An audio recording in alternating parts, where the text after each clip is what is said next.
সংকট, দুঃখ, কষ্ট ঘিরে ধরেছি। বিশ্বাসের সঙ্গে প্রার্থনায় মন বসছি না। যখন আপনি বিশ্বাস থেকে সরে গেছেন, ঈশ্বরের মহৎ প্রেম ভুলে গেছেন, হতাশায় জীবন কাটাচ্ছেন, তখন সকল চিন্তা দূর করে ঈশ্বরের বাক্যের উপরে বিশ্বাস রাখুন। সদাপ্রভুর বাক্য যা তোমাকে নতুন শক্তি দেবে, তোমার বিশ্বাস বৃদ্ধি করবে। যখন তুমি এই বাইবেলের বাক্যগুলি শুনবে এবং তোমার হতাশা, সংকট প্রভুর চরণে অর্পণ সমর্পণ করবে, তোমার জীবন অবশ্যই বদলাবে। তোমার কঠিন পরিস্থিতি তোমার জীবন থেকে সরবে। বিশ্বাসের এই বাক্য আপনার সংকটের সময় আপনার বিশ্বাস ও প্রেম ঈশ্বরের প্রতি আরও দৃঢ় করে।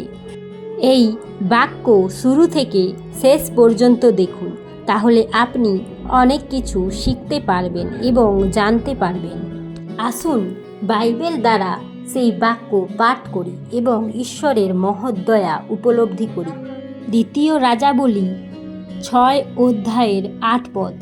অরামের রাজা ইসরায়েলের সঙ্গে যুদ্ধ করছিলেন। তিনি তার সেনাবাহিনীর প্রধানদের সঙ্গে একটি বৈঠক করলেন। তিনি বললেন, আমি একটি নির্দিষ্ট জায়গায় শিবির স্থাপন করব। কিন্তু ঈশ্বরের লোকটি ইসরায়েলের রাজাকে একটি খবর দিয়ে সতর্ক করে দিলেন, ওখান দিয়ে যাতায়াত করো না, খুব সাবধান, কারণ ওখানে অরামীয় সেনাবাহিনীর লোকেরা লুকিয়ে আছে।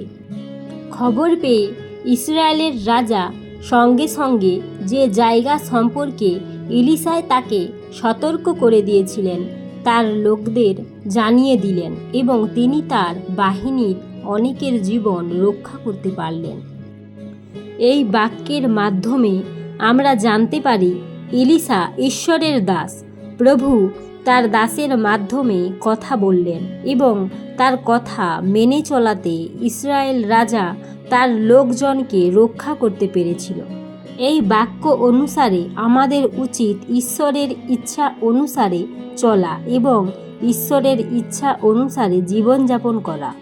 এ ঘটনায় অরামের রাজা খুবই বিচলিত হয়ে তার সেনাবাহিনীর প্রধানদের এক বৈঠকে ডেকে বললেন, এখানে ইসরায়েলের হয়ে কে গুপ্তচরের কাজ করছে বলো।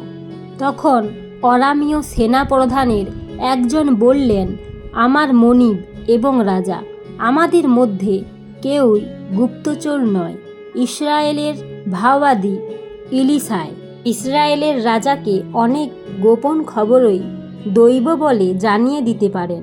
এমনকি আপনি শোবার ঘরে যেসব কথাবার্তা বলেন তাও উনি জানতে পারেন। অরামের রাজা বললেন, আমি লোক পাঠাচ্ছি, এই এলিশাইকে খুঁজে বের করতেই হবে। ভৃত্যেরা রাজাকে খবর দিল, এলিশাই এখন দোথনে আছেন।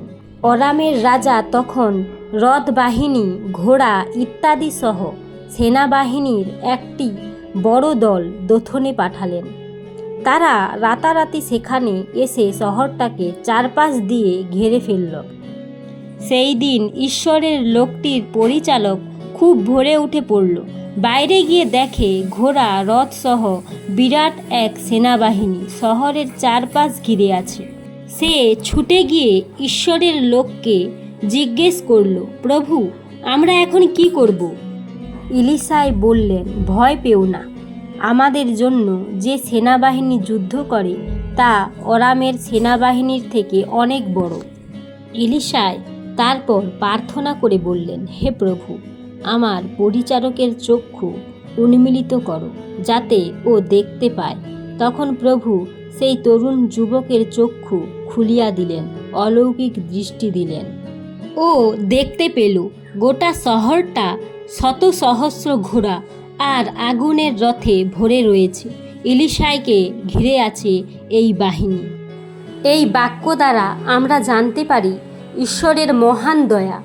এখানে এলিশার কাছে কঠিন সংকট এবং শত্রুর আক্রমণ। এই কঠিন সময়ে তার পরিচারক ভয় পায় এবং হতাশ হতে লাগে, কিন্তু এলিশাই ভয় পাননি, হতাশায় যাননি। সেই অবস্থায় বিশ্বাসের সঙ্গে ঈশ্বরের কাছে প্রার্থনা করে।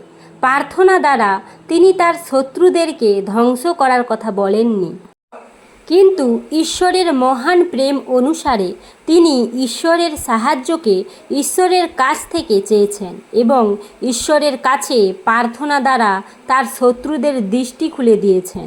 তাই প্রত্যেকটা মুহূর্তে বিশ্বাসীদের উচিত কঠিন সময়ে প্রার্থনা করা এবং ঈশ্বরের উপরে বিশ্বাস রাখা, যেমন ইলিশা ঈশ্বরের উপরে বিশ্বাস রেখেছিলেন।